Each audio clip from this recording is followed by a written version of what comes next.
Super 6 నిజంగానే super hit అయిందా? లేదా జగన్ గారు చెప్పినట్లు ఆయన వస్తే ఇవేమి అవ్వవు, మీరు జనం మోసపోతారు అని అనేక సందర్భాల్లో చెప్పారు. విశాఖ స్టీల్ గురించి కానీ ఇతరత్రా కానీ. అలాగే వెలుగొండ ఆయన ఇనాగ్రేట్ చేసేసారు ఆ రోజున, ఎవరు, జగన్మోహన్ రెడ్డి గారు. జూన్ జూలై నాటికి మనం ఎంత R&R కూడా ఇచ్చేసి వాటరు తీసుకొద్దాము, నిల్వ చేసుకుందాం అన్నారు. మరి ఇంతవరకు అయ్యే చంద్రబాబు గారు వచ్చారు, జూన్ జూలై అయిపోయింది, వర్షాలు కురిసినాయి, ఆ వర్షం నీరంతా కిందకి వెళ్ళిపోయింది. అంటే రిజర్వాయర్లోకి మాత్రం వచ్చినట్లేదు, ఎందుకంటే పరిహారం R&R ఇవ్వలేదు కాబట్టి. సో ముందుగా రాంభూపాల్ గారు చెప్పండి, నిజంగానే సూపర్ 6 సూపర్ హిట్ అంటున్నారు. మరి ఇప్పుడు కొన్ని వినిపించాము మీకు ఆ అంశాల మీద. నిజంగా ఆయన అంత ధైర్యంగా ఎలా చెప్పగలుగుతాడు?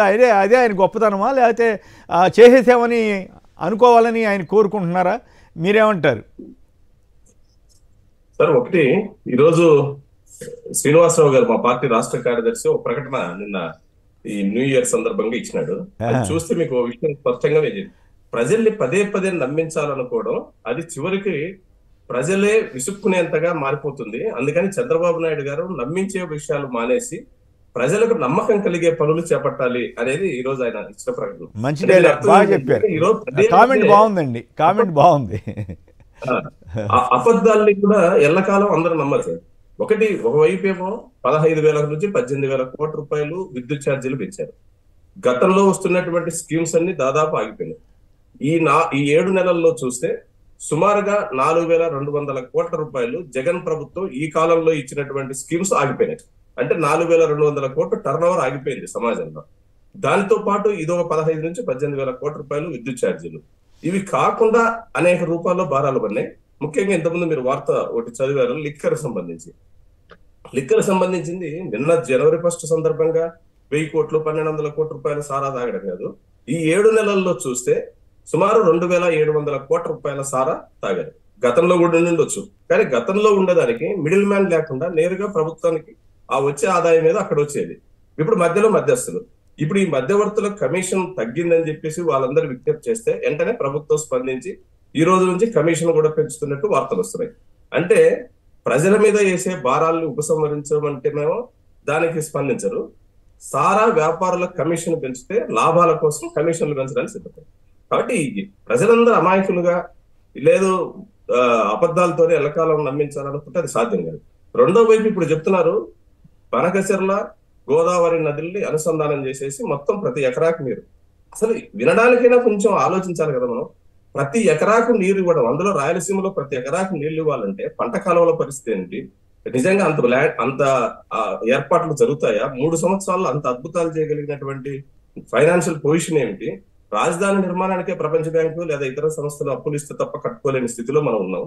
ఇంత పెద్ద ప్రాజెక్టులు చేస్తామని చెప్పగలుగుతున్నారంటే ధైర్యమే చేసి మరి ప్రజలు కూడా వీటన్నిటిని గమనిస్తారు, గుర్తిస్తారు. ఖచ్చితంగా ప్రభుత్వం తన వైఖరి మారి ప్రజల అనుకూలంగా తను చేయగలిగింది ఏమిటి, కేంద్రం తనకు ఏ రకంగా సహాయం చేస్తుంది, చేయలేదు, కేంద్రం నుంచి మేము తెస్తామని చెప్తే అర్థం ఉంది. ఇప్పుడు రైతు భరోసా, గతంలో రైతు భరోసా ఇప్పుడు ఈ ప్రభుత్వం ప్రకటించింది లేదు తల్లి వందనం ఎక్కడుందో అర్థం కాలేదు. ఈ రోజు నుంచి ప్రకటిస్తామన్న కొన్ని స్కీమ్స్ లేవు. మళ్ళా జనవరి సంక్రాంతి సందర్భంగా అంటున్నారు.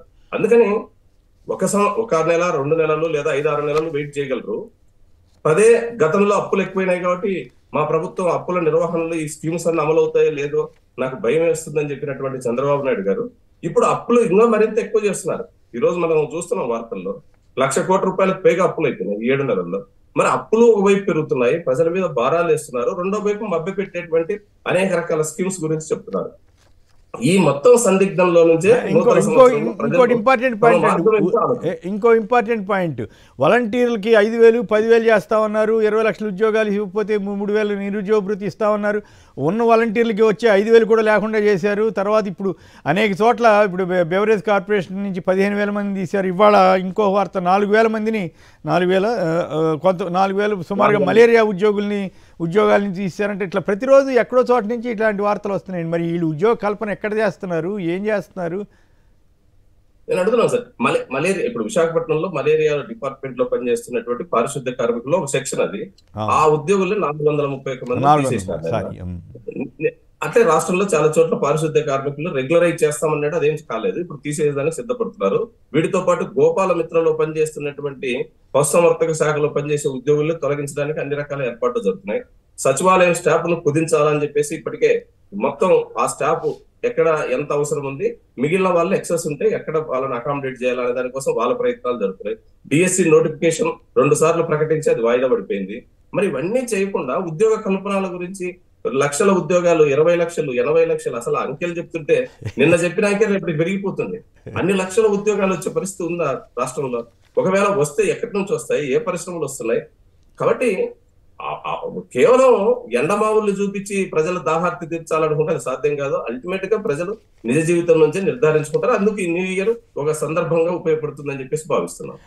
రైట్. నారాయణ రెడ్డి గారు జంగారెడ్డి గురించి. నారాయణ రెడ్డి గారు చెప్పండి, మన CM sir super 6 super hit అంటున్నారు, మీరు ఒప్పుకుంటారా? ఆయన సూపర్ 6 సూపర్ హిట్ అన్న దానితో ఏకీపిస్తారా?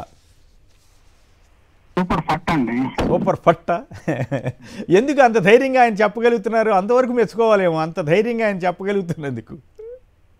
ఆయనకు మొదటి నుంచి ఉన్న గుణమే కదండి ఇది. ఎన్నికలకు ముందు సూపర్ 6 అంటాడు, 420 హామీలు ఇస్తాడు, తర్వాత అన్ని తాగుదొట్టి పైన పెట్టేస్తాడు. సో మీరైతే ఒప్పుకోవట్లేదు సీఎం గారి సూపర్ 6 సూపర్ హిట్ అన్న దాంతో ఫట్ అంటున్నారు మీరు. రైట్. మరొకరు ప్లీజ్ చెప్పండి, ఏమంటారు? అంటే దీనికి సంబంధం లేని విషయం ఒకటి ఏంటది? జగన్ గారు సిపిఎస్ రద్దు చేస్తా ఉన్నారు కానీ ఓపీఎస్ తీసుకొస్తామని ఎప్పుడు చెప్పాలి ఎన్నికల గురించి. అవును, కానీ సిపిఎస్ రద్దు చేశారు. మీరు దాన్ని సపోర్ట్ చేయట్లేదు, సిపిఎస్ రద్దు చేయలేదని మీరు కూడా ఒప్పుకుంటున్నారు. కానీ జీపీఎస్ తీసుకొచ్చారంటే సిపిఎస్ రద్దు అయింది. అవును, మంచి పాయింట్ చెప్పారు, కరెక్టే. జీపీఎస్ తీసుకొచ్చి అయ్యో ఈ పరిస్థితిలో ఇట్లా చేయగలుగుతా ఉన్నారు.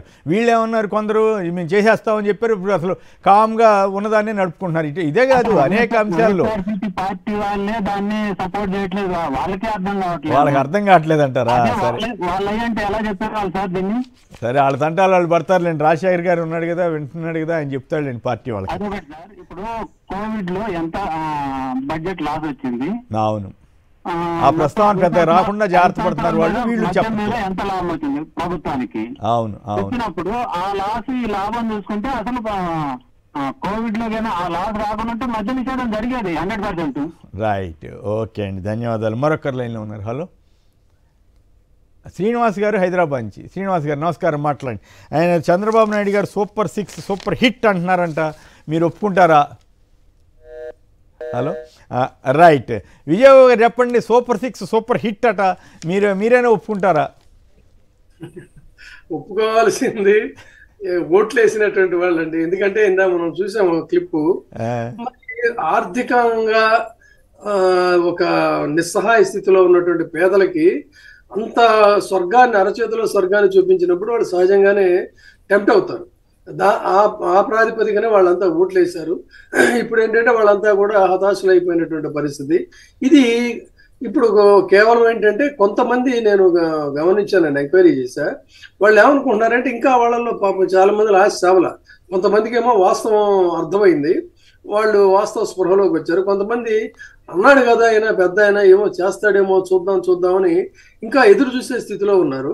ఈ ఎదురు చూపుల తర్వాత తాము మోసపోయామని తెలిసిన తర్వాత కానీ అప్పుడు ఇది రాదు. ఎందుకంటే ఆంధ్రప్రదేశ్ పరిస్థితి చూస్తే ఇవాళ భారతదేశంలో ఒకప్పుడు అన్నపూర్ణ ఆంధ్రప్రదేశ్ గా విరాజిల్లినటువంటి ఆంధ్రప్రదేశ్ ఇవాళ అప్పుల ఆంధ్రప్రదేశ్ గా మారింది. అక్కడేమో రాష్ట్రంలోనేమో అప్పులు అంతకంతగా పెరిగిపోయి ఒక పూర్ స్టేట్ కింద తయారవుతుంది. పూర్ స్టేట్ కి ఇండియాలోనే ఒక రిచెస్ట్ సీఎం. ఇది ఇక్కడ కాంట్రాస్ట్ చూడండి ఎంత ఆసక్తికరంగా ఉందో. ఒక అప్పుల రాష్ట్రానికి ఒక ధనిక ముఖ్యమంత్రి. అందుకని ఆయన పర్సెప్షన్ లో చూస్తే ఏమన్నాడంటే, ఒక కవి గారు చెప్పినట్టు, మీరంతా ఆకలితో నిద్రపో, నిద్రలో కలలు కలలో నా లోకాన్ని కడుపు నిండా నింపుకో అని చెప్పని ఒక పాట ఉంది. ఆ విధంగా ఏంటంటే మీరు కలలు కానండి, కలల్లో మీకు ఆ సూపర్ 6 వచ్చేసినట్టు, మీకు అవన్నీ కూడా ఫుల్ఫిల్ అయిపోయినట్టు ఇదవ్వండి అని చెప్పని వాళ్ళకి వాళ్ళు ఆస్తులు పెంచుకుంటున్నారు. పేద ప్రజలను మాత్రం ఏంటంటే గాలి వదిలేసినటువంటి పరిస్థితి. ఇదంతా కూడా ప్రజల్లో ఆ అసంతృప్తి అనేటువంటిది ఇంకా క్రమంగా రగిలి అది ఒక చైతన్యం కింద మారడానికి కొంత టైం ఉంది. ఈలోపు మీరు కానీ నేను కానీ లేదా మనలాంటి వాళ్ళని చెప్పినా కూడా ఇంకా వాళ్ళ చెవికి ఎక్కుతున్నటువంటి పరిస్థితి చాలా మందికి లేదండి. ఎందుకంటే వాళ్ళకి బలమైనటువంటి ఒక మీడియా ఉంది సమర్థించడానికి, వాళ్ళు చేసిందే కరెక్ట్ అనేటువంటి విధంగా ఉంది. అయితే ఇది ఎల్లకాలం, ఇందాక మన కామ్రేడ్ మిత్రుడు చెప్పినట్టుగా ఏంటంటే ఎల్లకాలం దాన్ని దాచిపెట్టి మోసం చేయడం అనేటువంటిది సాధ్యం కాదు. ఖచ్చితంగా ప్రజలు వాస్తవాలు గ్రహిస్తారు. వాస్తవాలు గ్రహించిన రోజునే ఏమవుతుంది ఇది అనేది మనకు తెలుస్తుందండి. అంటే ఇక్కడ పాయింట్ ఏంటంటే ఇప్పుడు మొన్న బుగ్గన రాజేంద్ర రెడ్డి గారు చెప్పారు, తల్లికి వందనం స్కీమ్ ఒక్కదానికి అమలు చేయాలంటే 37,000 కోట్లు. అదేమి వినిపించమండి, అదే చెప్తున్నా. కానీ ఆయన పెట్టిందంతా కలిపి 4,500 కోట్లు పెట్టినట్టున్నారు. అట్లాగే మహిళా శక్తి అని పెట్టారు కదా, ప్రతి మహిళకి 1,500, మీకు 1,500, నీకు 1,500 అని మళ్ళీ చెప్తున్నారు కదా ఆయన ఇందాక. దాని ప్రకారం పెట్టాలంటే కొన్ని వేల కోట్లు అవుతుంది. అవేమీ చెప్పకుండా, అవేమీ చేయకుండా, మహిళా శక్తికి 37,000 కోట్లు అవుద్ది, తల్లికి వందనం కింద 12,500 కోట్లు ఇంకా ఎక్కువ అవుద్దు. సో ఈ రకంగా వాటికి బడ్జెట్ పెట్టకుండా సూపర్ 6 హిట్ అని ఎట్లా చెప్తారు ఆయన? ఇందాక ఎవరికో ఒక ఆయనకి ఇల్లు కట్టించాడు, దానికి వీళ్ళందరూ వాళ్ళ డప్పు మీడియాలో ఇంకే ఉంది ఇల్లు కట్టించాడు అంటే ఒకళ్ళకి ఇల్లు కట్టిస్తే ఆ ఇల్లు కట్టించేసినట్టే లెక్క. ఆయన వెళ్ళాడు కాబట్టి అక్కడికి వెళ్ళాడు కాబట్టి దాన్ని వీళ్ళు మోస్తారు, పల్లకీలేసి జాకీలేసి ఎత్తి చేస్తారు. అదే విధంగా ఇంకొక మహిళకి ఎవరికో ఏదో అక్కడ సహాయం చేస్తారు. దాని అర్థం ఏంటంటే మహిళా లోకం మొత్తానికి కూడా సహాయం చేసేసినట్టే. సో ఈ రకంగా కొంత భ్రమంలో పెట్టి కొంతకాలం నడుపుతారండి. నడిపిన తర్వాత కానీ వాస్తవాలు బయటికి రావు. అప్పటి వరకు మాత్రం వాళ్ళు ఎలా చెప్తే అలాగే నడుస్తుంది. ఎందుకంటే గొంతులు అటువైపు బలంగా ఉన్నాయి, ఇటు సత్యాన్ని మాట్లాడేటువంటి గొంతులు బలహీనంగా ఉన్నాయి. అది తేడా. రైట్. పూర్ణచంద్ర గారు గుంటూరు నుంచి. పూర్ణచంద్ర గారు నమస్కారం, మాట్లాడండి. నమస్కారం అండి. నమస్కారం, మాట్లాడండి. ఇందాక క్లిప్పింగ్ చేశారు మీరు చంద్రబాబు నాయుడు హామీలు పక్కన ప్రశ్నిస్తాని పార్టీ పెట్టిన పవన్ కళ్యాణ్ పక్కన పెట్టుకొని అన్ని హామీలు ఇచ్చాడండి. ఆయన కూడా ఇచ్చాడు. మీరు అన్ని వేసే టైం లేక వేయలేదు, కానీ పవన్ కళ్యాణ్ గారు కూడా అంతే ఇదే మాటలు చెప్పాడు. వాళ్ళు వస్తే మేము అధికారంలోకి వస్తే అవి ఇస్తాం, ప్రతి మహిళకి 1,500 ఇస్తాం, ప్రతి విద్యార్థి ప్రతి పిల్లాడికి చదువుకునే పిల్లాడికి 15,000 ఇస్తాం. ఆయనే చెప్పాడు, ఆయనే తక్కువ తినలేదు. కాకపోతే ఆయన మనం వేయలేం కదా, ఎన్నిసార్లు వేస్తాం. మన వ్యవస్థ ఇంత వీక్ గా ఉన్నప్పుడు జగన్ గారు వాటికి నోట్లో మాట కదండి, అది మోసేది కాదు కదా, చెప్పొచ్చు కదా. జగన్ గారు చెప్పాల్సినప్పుడు చెబుతాడు. దానికి ఇప్పుడు మీరు అన్నారు కాబట్టి చెబుతున్నా. ఇప్పుడు జగన్ గారి ఆస్తుల గురించి ఇట్లాగే వార్త వస్తే చంద్రబాబు గారు ప్రెస్ కాన్ఫరెన్స్ పెట్టి మరి అమ్మో ఇంత అంత అన్నాడు.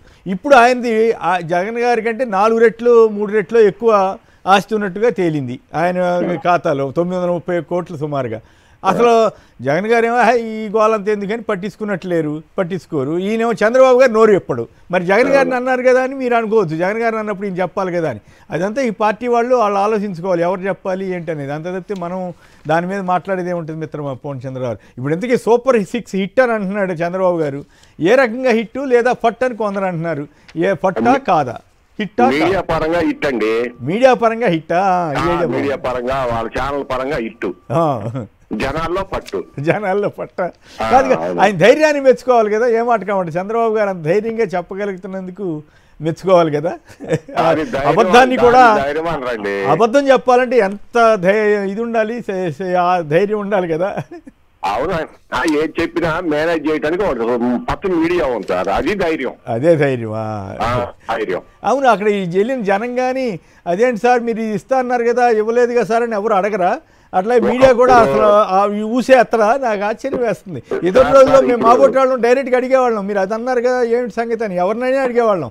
రాజశేఖర రెడ్డి గారిని అడిగాం, కోట్ల శ్రీనివాసరెడ్డి గారిని అడిగాం, ఎన్టీ రామారావుని అడిగాం, అట్లాగే చంద్రబాబు గారిని కూడా అడిగేవాళ్ళం. ఇప్పుడు అసలు అడిగేవాళ్ళు కూడా లేకుండా పోయారేంటో. అట్టగా సార్ ఇప్పుడు ఇదే మీరు 20 సంవత్సరాల క్రితం కనుక ఇచ్చిండే ఈ పాటికి అట్టుడిపోయేదండి రాష్ట్రం. ఇవాళంతా ఎడ్యుకేటెడ్ అవుతాను, మీడియా వచ్చింది జనాల్లోకి. అందుకని ఎవరి కాళ్ళు అట్లా సైలెంట్ గా ఉన్నారు.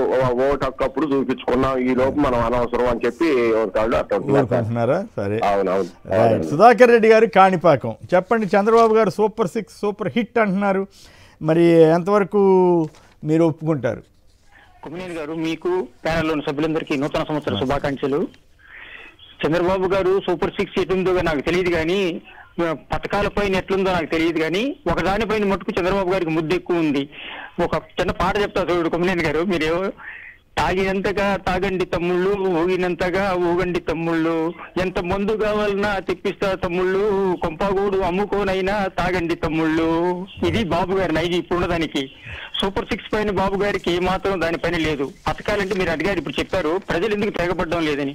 ప్రజలు అడిగితే, ఒకవేళ ఏ మీటింగ్ లోనే అడిగితే కుమ్మనేని గారు ఒకటి చెప్పగలుగుతాడు. ఎప్పుడు చెప్పాను ఆయన, నేను ఎవరు చెప్పారు నీకు, ఏం తెలుసా నీకు, ఎవరితో మాడుతున్నావు తెలుసా నీకు, ఇలా అంటాడు ఆయన. ఈ కోడు మనకెందుకు, చంద్రబాబు గారు చెయ్యరని ప్రజలకందరికీ తెలుసు. మోసపోతాడప్పుడు మోసపోయే వాళ్ళు ఉండగా మోసగించే వాళ్ళు ఎప్పుడు బాగుంటారు కుమ్మనేని గారు. ఆ విధంగా ఆయన మోసం చేస్తున్నాడు. ఒక్క పథకాన్ని ఆయన అమలు, ఇప్పుడు ఉచిత బస్సు అన్నాడు, అది పోయింది, మహిళల నోట్లు మన్నేసాడు. ఆయనకి ఏమీ లేదు. బడి అంటే గుడిని తీసుకొచ్చి రోడ్లు వేస్తాడు, ఏదో దానికి. ఇంకా ఆయన దగ్గర మీడియా ఉంది, ఆ మీడియా ఆయన బలమంతా మీడియానే. ఆ మీడియాలో ఏమి కావాలో ఉన్నది లేనట్టు, లేనిది ఉన్నట్టు అని చూపించగలిగే సామర్థ్యం అన్నారు. అబద్ధం చెప్పాలంటే ధైర్యం ఉండాలని. ఆ ధైర్యం రాజకీయ నాయకుల్లో ఆంధ్రప్రదేశ్ కావచ్చు, ఇతర రాష్ట్రాలు కావచ్చు, చంద్రబాబుకు ఉన్నంత కరిష్మా ఏ రాజకీయ నాయకుడికి లేదని మటుకు నేను తెలియజేస్తున్నాను. సెలవు. రైట్. రాజశేఖర్ గారు చెప్పండి, కొంతమంది మీకు కూడా సలహా ఇస్తున్నారు, ఎందుకు మీరు గట్టిగా మాట్లాడట్లేదు, జగన్ గారు తరచుగా ఎందుకు మాట్లాడట్లేదు అని కూడా అడుగుతున్నారు. మీరు ఓవరాల్గా సూపర్ 6 హిట్ అని వారు అంటున్నారు, మరి మీరేమంటారు? కుమ్మనేని గారు, వాస్తవంగా కూడా మేము కొంత సమయం ఇవ్వాలని నిర్ణయం తీసుకోవడం జరిగింది ప్రారంభ దశలో. అయితే మేము అనుకున్న సమయం కంటే ముందుగానే పరిస్థితులు దారుణంగా తయారైనటువంటి పరిస్థితి చూస్తున్నాం. ఆంధ్రప్రదేశ్ అధికారంలోకి వచ్చి రాకముందే మరి మర్డర్స్ జరుగుతా ఉన్నాయి, కార్యకర్తల మీద అక్రమ కేసులు పెడతా ఉన్నాయి, మహిళలు మరి ప్రతిరోజు ఏదో ఒక చోట మహిళలు మరి మానభంగాలు జరుగుతాయి, మర్డర్స్ జరుగుతాయి. ముక్కుపచ్చలారని బిడ్డల మీద కూడా మానభంగాలు, మర్డర్స్ జరుగుతాయి. శవాలు ఎక్కడున్నాయో కూడా ఈనాటికి కొంతమంది తెలియని పరిస్థితులు జరుగుతున్న సందర్భంలో మరొక పక్క రైతులు ఇబ్బంది పడుతున్నటువంటి పరిస్థితులు చూస్తూ ఉన్నాం, విద్యార్థులు ఇబ్బంది పడుతున్నటువంటి పరిస్థితులు చూస్తూ ఉన్నాం. అంటే వీళ్ళు ఇచ్చినటువంటి హామీలు ఇచ్చినటువంటి సూపర్ 6 అన్నారు కదా, వారు పెద్దలు వీళ్ళు చెప్పారు, సూపర్ అది 6 కానే కాదు అనేటువంటిది సూపర్ ఫట్ అని. కరెక్ట్, అది 100% సూపర్ ఫట్ అయింది. ఎందుకంటే ఇచ్చినటువంటి హామీల్లో మరి ఒక్కటి అయినా సరే మచ్చుకి మరి చిత్తశుద్ధితో అమలు పరుస్తున్నటువంటి పరిస్థితులు లేవు. అది అలా ఉంచండి. మరి ఆ మరొక పక్క చూస్తే అవి అమలు పరచకపోగా మరి అప్పులు ఇబ్బడి ముబ్బడిగా అప్పులు వెళ్ళిపోతా ఉన్నాయి, పైకి వెళ్ళిపోతా ఉన్నాయి. రోజు రోజుకి అప్పులు పెరిగిపోతా. అంటే మనం ఒక్కసారి అంటే 1,19,000 కోట్ల పైబడి మరి అప్పులకి ఇప్పటికే వచ్చినాయి అంటే ఈ 6-7 నెలల్లో. రాబోయే రోజుల్లో పరిస్థితులు ఏంటి? వైఎస్ఆర్ కాంగ్రెస్ పార్టీ అధికారంలో ఉన్నప్పుడు గత 5 సంవత్సరాల్లో కూడా జవాబుదారీతనంగా ప్రతి పైసా ప్రజలకే చెందిందంటే ఎక్కడ కూడా అవినీతికి తావు లేకుండా వాళ్ళ అకౌంట్లో డబ్బులు వేసినటువంటి పరిస్థితులు ఉన్నాయి, ప్రజల్ని డైరెక్ట్ గా ఆదుకున్నటువంటి పరిస్థితులు ఉన్నాయి. మరి ఈ రోజు ఆ డబ్బంతా ఎక్కడికి పోతుంది? సంపద సృష్టిస్తాం అని ప్రజల మీద భారం వేయడం తప్పితే వీళ్ళు సృష్టించిన సంపద ఎక్కడో కనపడలేదు. అప్పులు మాత్రం ఇబ్బడి ముబ్బడిగా పెరిగిపోతా ఉన్నాయి. రాష్ట్ర ప్రభుత్వం అప్పులు మాత్రం మరి పెరిగిపోతా ఉంటే చంద్రబాబు నాయుడు గారు మాత్రం మరి 2 ఎకరాల నుంచి మరి లక్షల కోట్లకి ఏ విధంగా ఎగబాకారో కూడా ఒకసారి ప్రజలు ఆలోచించాల్సినటువంటి అవసరం ఉంది. మనం చూస్తే దేశం మొత్తం మీద కూడా మరి ఆయన అత్యంత ధనవంతుడైనటువంటి ముఖ్యమంత్రిగా నెంబర్ 1 స్థానంలో ఉన్నారంటే దాన్ని బట్టి అర్థం చేసుకోవచ్చు ఆయన ఏ విధంగా ఈ పరిపాలన చేస్తున్నారో, ఏ విధంగా అడ్డగోలుగా అవినీతికి పాల్పడుతున్నారో మరి ఒకసారి అర్థం చేసుకోవచ్చు. కాబట్టి ఇక్కడ ఉన్నటువంటి విచిత్రమైన సంఘటన ఏంటంటే పవన్ కళ్యాణ్ గారు నేను ప్రశ్నించడానికే పార్టీ పెట్టాను అన్నటువంటి వ్యక్తి లొంగుబాటుకు గురై లొంగిపోయి ఈరోజు చంద్రబాబు నాయుడు గారి కింద పని చేస్తున్నటువంటి పరిస్థితి చూస్తే ఆశ్చర్యం వేస్తారు. ఒక్క విషయం మీదైనా కనీసం ఇది ఈ విధమైనటువంటి తప్పులు సవరించుకోవాల్సిన ప్రభుత్వం మీద ఉంది అనేటువంటి మాట మాట్లాడినటువంటి పరిస్థితి మనం చూస్తా ఉన్నాం. అమరావతికి చూడండి, గతంలో అధికారంలో ఉన్నప్పుడు 1,10,000 కోట్ల రూపాయలు మరి అవసరం ఉంటుందని కేంద్రానికి లేఖ రాశారు, జస్ట్ స్పేడ్ వర్క్ చేయడానికి మాత్రమే. మరి ఇన్ఫ్రాస్ట్రక్చర్ కి 1,10,000 కోట్ల రూపాయలు ఆ రోజు అన్నారు. మరి ఇప్పుడు మళ్ళీ 52,000 కోట్ల రూపాయలు అవసరం అనేటువంటి దాన్ని మళ్ళీ డబ్బు ప్రయత్నాలు మొదలు పెట్టారు. అంటే దాని అప్పుల్లోనే కదా సంపద సృష్టించడం అంటే సృష్టించాలి, ఏదో ఒక విధంగా సృష్టించాలని చెప్పారు. కాబట్టి అప్పులు చూస్తే ఏడీబీ నుంచే 15,000 కోట్లు, కేంద్రం చూస్తే మేము అప్పు ఇప్పిస్తామన్నది కానీ తిరిగి చెల్లించాల్సిన బాధ్యత రాష్ట్రం మీద ఉంది, ఆంధ్రప్రదేశ్ ప్రజల మీదే ఉందనేటువంటి మాట వాళ్ళు ఆ రోజు నుంచి చెప్తా ఉన్నారు. వీళ్ళు మాత్రం కేంద్రం ఇస్తుంది అంటారు. మళ్ళీ హడ్కో నుంచి 11,000 కోట్ల రూపాయలు మళ్ళీ అదొక అప్పు తీసుకుంటా ఉన్నారు. కేఎఫ్డబ్ల్యూ సంస్థ నుంచి 5,000 కోట్ల రూపాయలు, మళ్ళీ సిఆర్డీని వదిలిపెట్టి సిఆర్డీలో 21,000 కోట్ల రూపాయల నిధులు సమీకరించాలనేటువంటి ఉప్పును జారీ చేశారు. మరి ఈ విధంగా అప్పులు ఇబ్బడి ముప్పడిగా మరి చేసుకుంటూ పోతూ మళ్ళీ మద్యం మీద పూర్తిగా మద్యం మీద ఆధారపడి మద్యం చూడండి ఆంధ్రప్రదేశ్ ఏకలై పారుతా ఉంది. మరి ముఖ్యంగా ఆయన ఎవరైతే అనుచరులకి మద్యం కాంట్రాక్టులు ఇచ్చారో ఆ వ్యాపారులకి మళ్ళీ మార్జిన్ 14% పెంచి మళ్ళీ ఇక మద్యానికి డోర్ డెలివరీ చేస్తున్నటువంటి ప్రభుత్వ పథకాలను డోర్ డెలివరీ గత 5 సంవత్సరాల్లో జగన్మోహన్ రెడ్డి గారు ప్రభుత్వం చేస్తుంటే మరి వీళ్ళు ఈ రోజు మద్యాన్ని కూడా డోర్ డెలివరీ చేసేటువంటి పరిస్థితులు వచ్చాయి.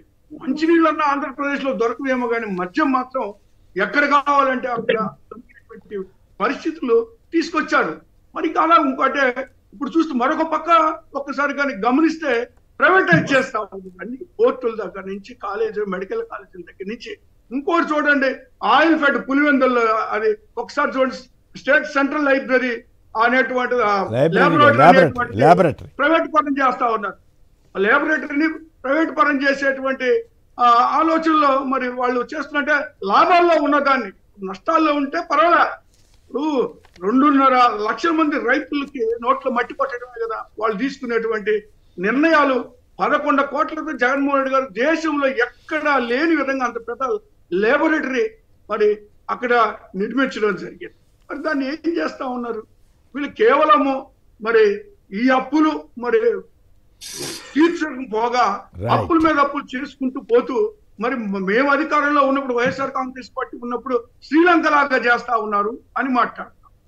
శ్రీలంక లాగా చేయటం కాదు, ప్రతి పైసా దాదాపు 2,73,000 కోట్ల రూపాయలు ప్రజలకి అకౌంట్ పంపించినటువంటి ఉంది.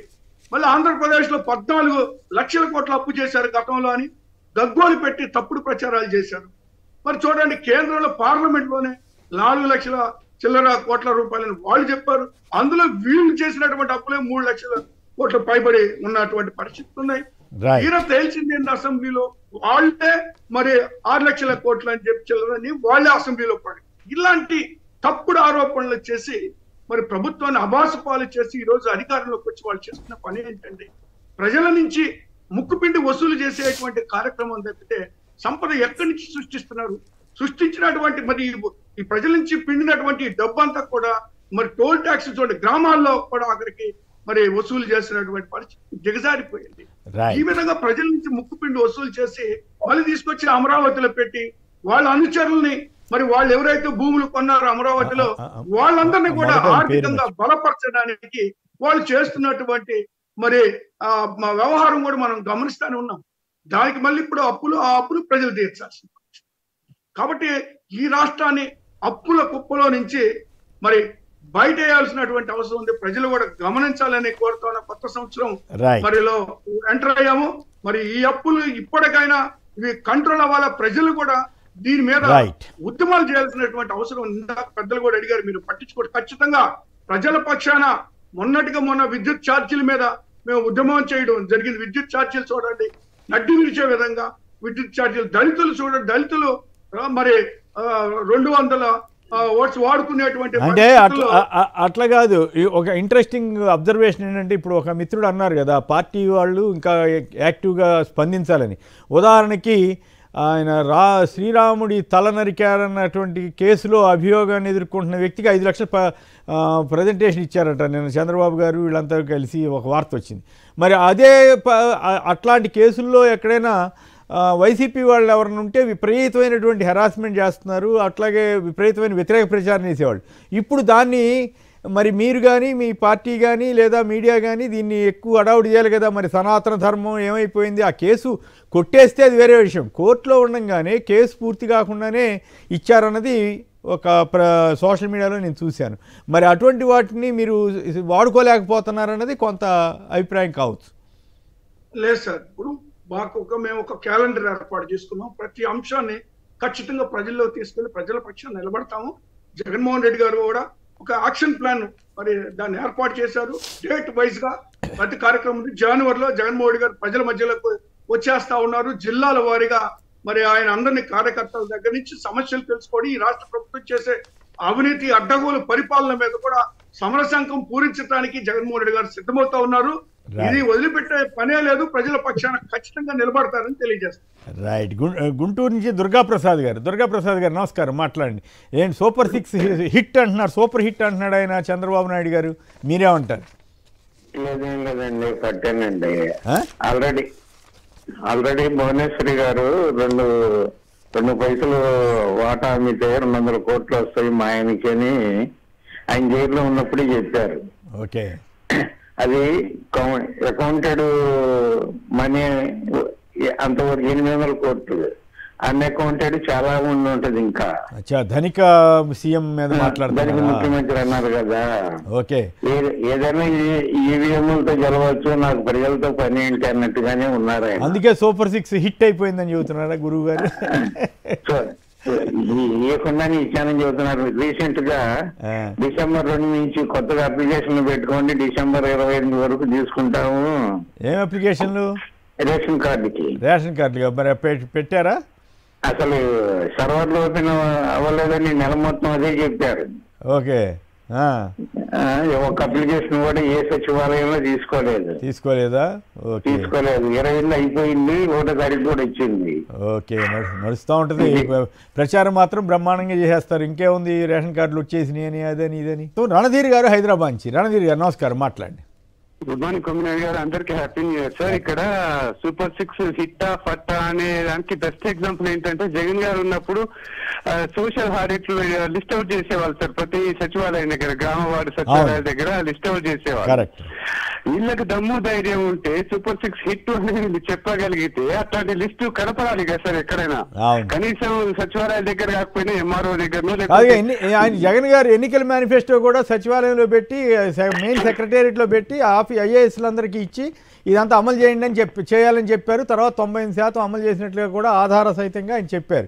కానీ ఇక్కడ అసలు ఈయన ఏమి చేయకుండానే అన్నీ చేసి ఒక్క పెన్షన్లో 1000 రూపాయలు పెంచి మొత్తం ప్రపంచం అంతా మారిపోయినట్లుగా ఆయన పిక్చర్ ఇస్తున్నారు. అన్ని అమలు చేసేసినట్టు. ఆ పెరిగిన 1000 రూపాయల మందం ఎంత అయితే బడ్జెట్ అవుతుందో అంత బడ్జెట్ కు తగ్గట్టు క్లయింట్స్ ని, స్టేక్ హోల్డర్స్ ని తీసేశారు కదా, లబ్ధిదారులనేమో కోత పెడుతున్నారు.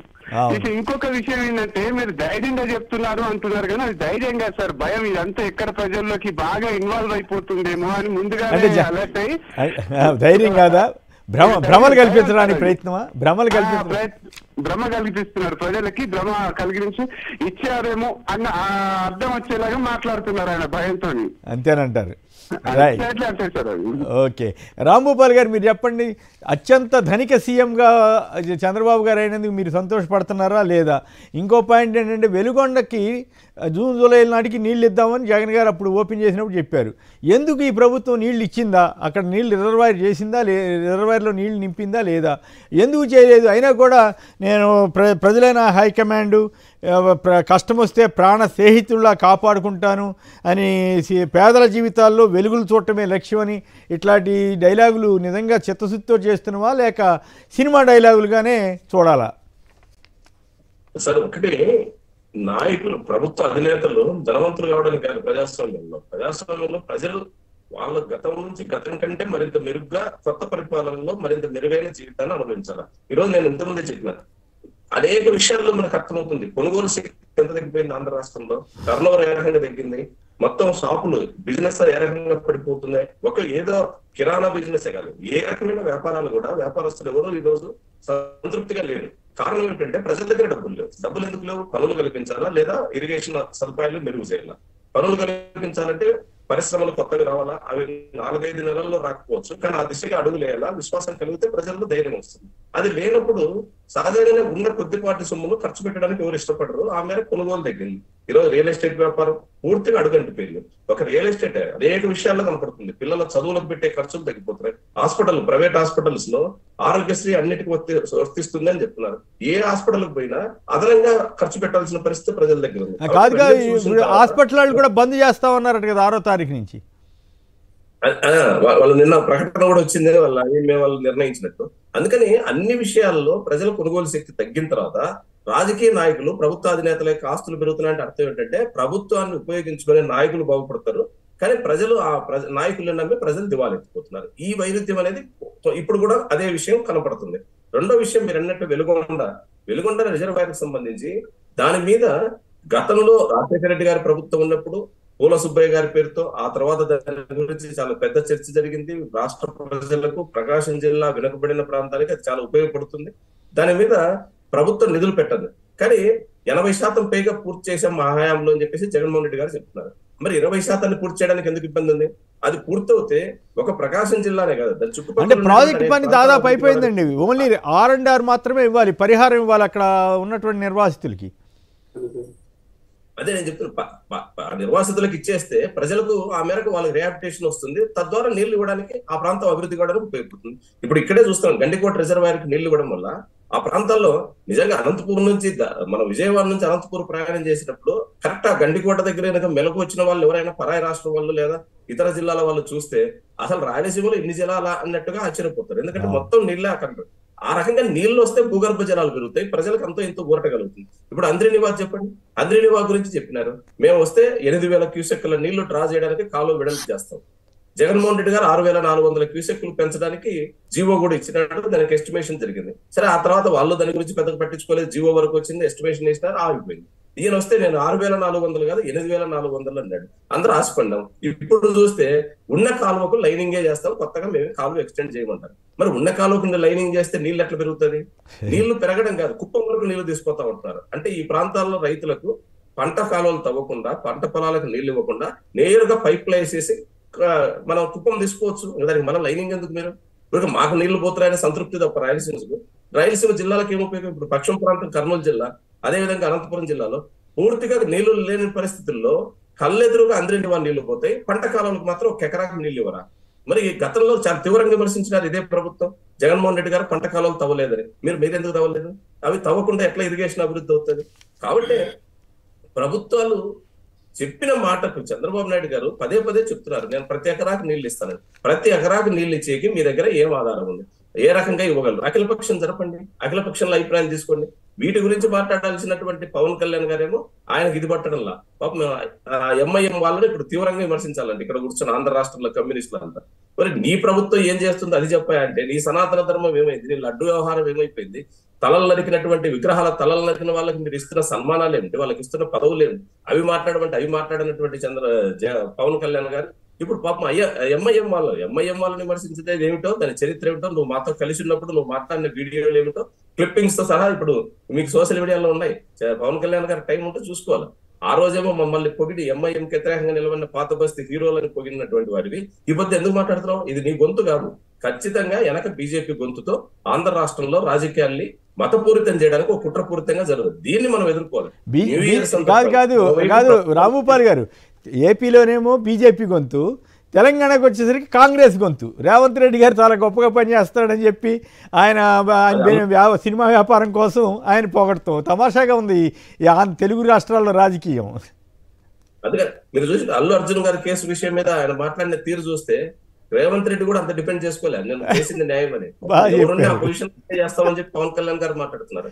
అంటే దాని అర్థం అవుతుంది, దీని అనక ఒక రహస్య అజెండాతో ఈ రోజు రాష్ట్ర రాజకీయాలు జరుగుతున్నాయి. ఎల్లకాలం ప్రజలు గుర్తించారు ఖచ్చితంగా. అందుకని మేము కోరుతున్నాం, ఒకవైపు ప్రభుత్వం అనుసరించే ప్రజా వ్యతిరేక విధానాలకు వ్యతిరేకంగా, రెండో వైపు బీజేపీ రహస్య అజెండా ఏదైతే రాష్ట్రంలో అమలు చేసి మద్దతు రాజకీయాలు తీసుకోవాలనుకుంటున్నారో దీనికి వ్యతిరేకంగా ఉద్యమించడమే ఈ రోజు అందరికీ ముఖ్యమైనటువంటి కర్తవ్యంగా ఈ న్యూ ఇయర్ లో ఉంటుంది.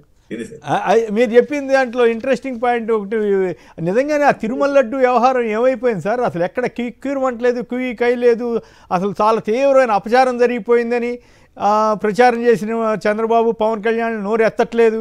మరి ఆ సిబిఐ ఎంక్వైరీ ఏమైపోయిందో, కేంద్ర ప్రభుత్వం ఇచ్చిన కమిటీ ఏమైందో, రాష్ట్ర ప్రభుత్వం ఇచ్చిన కమిటీ ఏమైందో, ఏమిటి ఇట్లా అనేక సార్లు బురదేయటం, జనం మీద వదిలేయటం, తోసేయటం, ఇదే కార్యక్రమం. అదే సార్ నేను అంటున్నది. ఇప్పుడు పవన్ కళ్యాణ్ గారు చెప్పారు తిరుపతి లడ్డు అంతకుముందు పవిత్రమైంది, నేను అనవసరంగా మాట్లాడి దాన్ని అపవిత్రత చేసినాను అని ఒప్పుకోవాలి. లేదు, మేము అపవిత్రత దాన్ని కొనసాగించదలుచుకున్నాం కాబట్టి తిరుపతి లడ్డులో కొవ్వు ఉంది, ఆ రకంగా ప్రజలందరూ ఆ ప్రసాదాన్ని స్వీకరించవద్దన్నా చెప్పాలి. మరి అది ఇది కాకుండా రాజకీయాలు ఎట్లా చేస్తున్నారు అంటే, ఆ రోజు మీ అవసరానికేమో తిరుపతి లడ్డు చుట్టే మొత్తం ఒక 4 రోజుల పాటు ఆంధ్ర ప్రజల మనోభావాలన్నిటితో ఆడుకుంటారు. ఇప్పుడేమో ఆ తిరుపతి లడ్డు గురించి మీరేం మాట్లాడరు? మరి ఏమైంది? తిరుపతి లడ్డే కదా సార్, ఉత్సవ విగ్రహాల గురించి మాట్లాడారు. అనేక చోట్ల విగ్రహాలనే ధ్వంసమైన దేవాలయాలను కూల్చినారన్నారు. సనాతన ధర్మాన్ని పరిరక్షించాలని చెప్పినాం. ఈరోజు సనాతన ధర్మం అంటే ఏమిటి? తలలు నరికినటువంటి వారికి సనాతన ధర్మంలో మీరు లక్షలు ఇచ్చేసి ప్రోత్సహిస్తారా? సనాతన ధర్మం అంటే మత రాజకీయాలను ప్రోత్సహించడమా? అసలు దళితులకు హాస్టల్స్ లో పిల్లలు అల్లాడిపోతున్నారు. తల్లి దీవెన అందక స్కూల్ పిల్లలు డ్రాప్ అవుట్ అవుతున్నారని వైపు చెప్తున్నారు. దళితులకు ఇచ్చేటువంటి ఉచిత కరెంటు 200 యూనిట్ల వరకు ఉచిత కరెంటును మీరు సోలార్ సిస్టమ్ పెట్టి ఫ్రీ సోలార్ మాత్రం ప్లేట్స్ మీకు సబ్సిడీ ఇస్తాం, తర్వాత మీరు ఆ ప్లేట్స్ రిపేరీలు ఏమొచ్చినా మీరు మెయింటెనెన్స్ చేసుకోవాలని ఏపీ ట్రాన్స్కో వాళ్ళు సర్కులర్స్ పంపించేస్తున్నారు. మరి దళితులందరూ సనాతన ధర్మంలో లేరా? మీకు కరెంటు వాళ్ళకి అవసరం లేదా? 200 యూనిట్లు రాజశేఖర రెడ్డి గారి గవర్నమెంట్ ఆ రోజు విద్యుత్ ఛార్జీలకు వ్యతిరేకంగా పోరాడిన తర్వాత వచ్చినటువంటి ఒక గొప్ప స్కీమ్ అది. ఈ రోజు ఆ స్కీమ్ నే మంగళం పాడడానికి ప్లేట్స్ ఇస్తారట. అది టాటా కంపెనీ వాళ్ళవే కొనాలి. టాటా కంపెనీతో ఉన్నటువంటి వ్యాపార ఒప్పందం. కాబట్టి క్లియర్ గా ప్రజల వ్యతిరేకంగా అడుగులు పడుతున్నాయి. మతోన్మాదం వైపు ఈ రాష్ట్ర ప్రజల్ని తీసుకోవడానికి ప్రయత్నాలు జరుగుతాయి. ఈ రెండింటికి వ్యతిరేకంగా ఉద్యమించడం తప్ప ఇంకో పరిష్కారం ఏమి ఆంధ్ర రాష్ట్ర ప్రజల ముందు లేదు అనేది కనపడుతుంది. రైట్. పుల్లయ్య నాయుడు గారు తాడికొన్న. పుల్లయ్య నాయుడు గారు నమస్కారం, మాట్లాడి. నమస్కారం అండి. సూపర్ 6 హిట్ అన్నాడు ఆయన. ఫట్టా హిట్టా? అందరికి నూతన సంవత్సర శుభాకాంక్షలు అండి. ఈ సూపర్ 6 సూపర్ ఫట్ అయింది అని అందరూ అంటున్నారు కదండి. ఆయన అబద్ధాలు చెప్పడంలో సూపర్ హిట్ అయ్యారండి. అబద్ధాలు చెప్పడంలో సూపర్ హిట్. ఆయన నిజంగా ప్రజల కోసం ఎన్ని చేద్దామని చెప్పి హామీలు ఇచ్చున్నాడు అయితే ఇప్పటికే చేసి ఉండేవాడండి ఆయన. అంతేనా? ఆయన అధికారం కోసం చెప్పారు తప్పించి నిజంగా ప్రజలకు ఏదో చేద్దామనే ఉద్దేశంతో ఆయన హామీలు ఇవ్వలేదండి. ఆయనకి కేవలం అధికారం ఒకటే టార్గెట్ పెట్టుకున్నారండి. ఆయనకి దమ్ము ధైర్యం ఉన్న ముఖ్యమంత్రి అయితే ఈ అప్పు చేసిన 1,12,500 కోట్ల మీద శ్వేతపత్రం విడుదల చేయాలి. పర్పస్ కి ఉపయోగించాము అని ఉపయోగించానండి. శ్వేతపత్రం ఉపయోగించి విడుదల చేసి ప్రజలకు చెప్తే ముఖ్యమంత్రి అని జనాలు నమ్ముతారండి. బాగా మంచి ఐడియా ఇచ్చారు. మరి ఆయన ఈ అవకాశాన్ని ఆయన వాడుకుంటారో లేదో కానీ. రైట్, చెప్పండి, మాట్లాడండి.